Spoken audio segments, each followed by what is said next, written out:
Hey বন্ধু বান্ধৱীসকল আজি এটা বেলেগ কামত ওলাইছো মানে এটা বেলেগ ধৰণৰ অভিজ্ঞতা ল'ম কাৰণ কি কাৰণত মই এই বস্তুটো ভাবিয়ে আছিলোঁ কেতিয়াও মানে নিজে এনেকৈ উঠি চাম বুলি ভবা নাছিলোঁ বাৰু বস্তুটো দেখিহে ভাবিছিলোঁ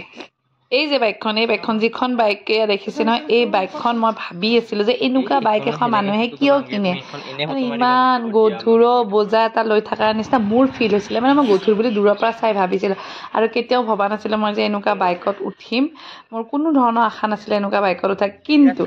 মোৰ হাজবেণ্ডজন বহুত মানে বেলেগ ধৰণৰ হয় ন তো তেখেতে মোক এটা সুন্দৰ ৰাইড দিবৰ কাৰণে এই বাইকখন অনাইছে তো যাওঁ বাইকখনত উঠো বাইকখনত উঠি কেনেকুৱা লাগে গোটেইখিনি আপোনালোকক কম সম্পূৰ্ণ ভিডিঅ'টো চাই থাকিব কিন্তু মোৰ বহুত লাজ লাগিছে এনেকুৱা বাইকত মই ডেকা ল'ৰা ছোৱালীকে উঠা দেখিছোঁ মই যেতিয়া বুঢ়ী হ'লোঁ ন আপোনালোকে কমেণ্ট কৰি জনাবচোন দেই মোৰ মানে বহুত লাজ লাগিছে বাইকখনত উঠিবৰ কাৰণে কাৰণ মই ভাবিছিলোঁ বাইকখনত উঠাৰ লগে লগে হাজবেণ্ডৰ গাত এনেকৈ পৰিয়ে যাব লাগিব নেকি বাট নহয় সেইটো কথা যেতিয়া এইখন বাইকত উঠিলোঁ নহয় এনেকুৱা লাগিছে যে বাইকখন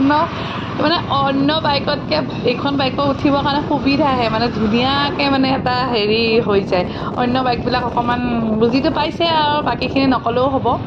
বাকী বাইকখনত উঠি খুব ভাল লাগিল থেংকছ টু মাই হাজবেণ্ড যোনে মোক এটা সুন্দৰ ৰাইডত অকণমান দূৰে লৈ গৈছে বাৰু যি কি নহওক উঠিলোঁ ভাল বাইকখন ভাল লাগিছে বাৰু উঠি পিনে কাৰ এনেকুৱা বাইকত উঠিব মন নাযায় কোনে বাইক বেয়া পায় বিশেষকৈ এনেকুৱা ধৰণৰ বাইকবিলাক কমেণ্ট কৰি জনাব দেই আকৌ লগ পাই আছোঁ নেক্সট ডে